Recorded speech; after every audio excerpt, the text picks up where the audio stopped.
Hey everyone, it's Ashley with Fleet Feet, and today we are here to review the New Balance 1080 version 11. In addition to the review today, we're going to talk with Paul Zielinski from New Balance about all of the updates and what went into this brand new model. Here we go.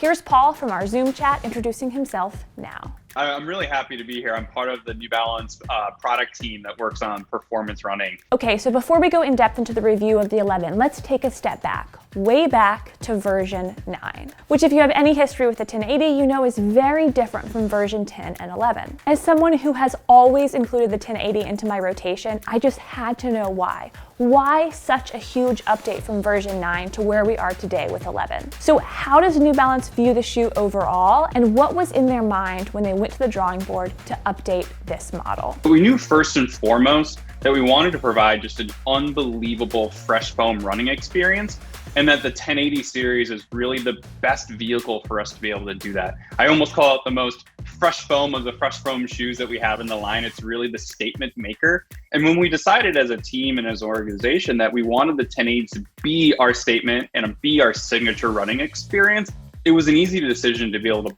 push the shoe as far as it's really come. I asked Paul how they were able to make version 11 even better than version 10, which if you wore that model, you already know that it had some really fantastic updates. And this is a shoe that has always been a solid trainer. Here's what Paul had to say. Yeah, that's a great question because V10, I would argue, has as much magic as we've ever been able to place in a shoe before. And so with 1080 V11, it was really important because 1080 V10, as you described, was such an incredible shoe, is an incredible shoe. And so we really wanted to nitpick on a few different things that we wanted to update for version 11. What elevated version 11 above all past iterations of the shoe? Paul said a razor sharp focus on two things, the ride and the fit. Okay, so now let's dive into the nitty gritty of our review of this shoe, which we had several Fleet Feet testers out running real world miles in this shoe for several weeks to uncover firsthand how they felt about this shoe. Here's what we found.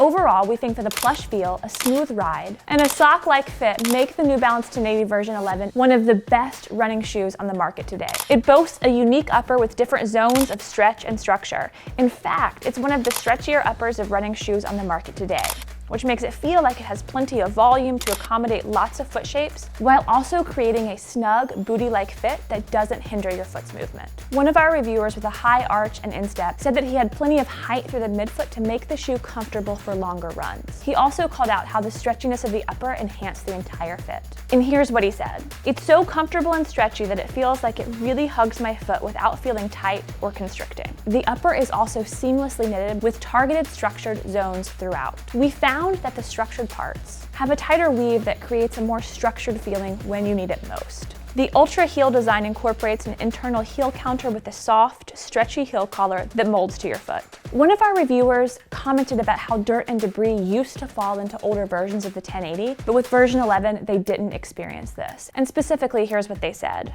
The heel counter seems to fit more securely, and I'm not having dirt from the road end up in my shoe. Reviewers also said that Fresh Foam provides everything that they want in a daily trainer. It's lightweight without losing softness, and it offers all of the responsiveness you need for everything from an easy run to an up-tempo workout. Here's what another Fleet Feet tester said. I love a lightweight, high-cushion shoe, and this one is dreamy. It's soft underfoot with a bouncy, propulsive feeling on the run. It's the perfect shoe for logging everyday miles and long runs. I can't agree more. One of the things that I personally love about this shoe is the ride.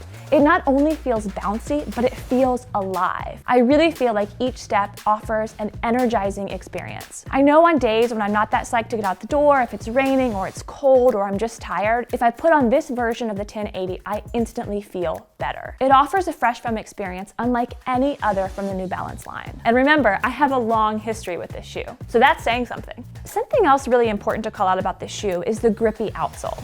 Yes, it's made for the road, but almost all of our testers found that it gripped really well on slippery surfaces, like asphalt that had some sort of moss covering on it, some slippery mud, wet roads. This shoe really handled adverse conditions quite well. I even took it on a few off-road miles and found that it performed really well on double track and dirt roads. And I want to go back to Paul here because he too raved about the shoe and had some really awesome things to say. So really with 1080 V11, what I love love so much about this, and it's funny because this is the shoe that I almost predominantly run in at this point in time, is I just absolutely love the fit of 1080 V11. And the reason being is that it is a tad bit lighter weight than the previous version of the shoe. What it does is it provides such a soft and like supple fit around the foot. It's structured in the midfoot in a way that keeps you on the platform and feels safe and secure, but it's open and breathable in the vamp and at the bottom of the shoe, so you feel like you've got almost nothing on your foot. So who is this shoe for? First, it goes without saying, if you haven't been outfitted at a Fleet Feet, we recommend that you go in and get fit for shoes. Not only do our outfitters offer expert advice, but our Fit ID scanning system and the pressure plate, which you'll find in several locations around the country, can really help you find the best fit for you. So while this shoe may be absolutely perfect for you, it also may not be. And that's why going to get fit for shoes is so important, because a comfortable pair of running shoes above anything else is one of the keys to having an awesome run. Okay, now with all of that in mind, here's what Paul has to say about the fit of the shoe. We talk about Fresh Foam, and especially the Fresh Foam X collection of shoes, as really our comfort-driven, cushioned platform, whether that's with 1080 V11 or other models within the line. And so if you're looking for a shoe that it's soft, cushioned, plush, 360 degrees of comfort, you're really talking about the 1080 V11 series here. And for those that, are getting fit or trying on shoes or concerned if it's going to work with their orthotics or their foot type, we build this shoe as a neutral shoe. I call it a kind of high cushioned neutral shoe within our line. Absolutely, the way that we build the upper, things like that, will fit your orthotics super, super well. If you haven't gathered it by now, this shoe is very soft. The 1080 version 11 is as good or better than expected. The ride feels alive and smooth and plush and bouncy. So in conclusion, I second what Paul says. The 1080 version 11 is like an extension of your foot. And with that, you all, enjoy your runs this week. Please comment below. Let us know what you think of this video, of this shoe. Click the like button and subscribe to Fleet Feet's YouTube channel if you haven't done so already. We post shoe reviews, athlete interviews, inspirational videos, and more. Have a great day. See you next time.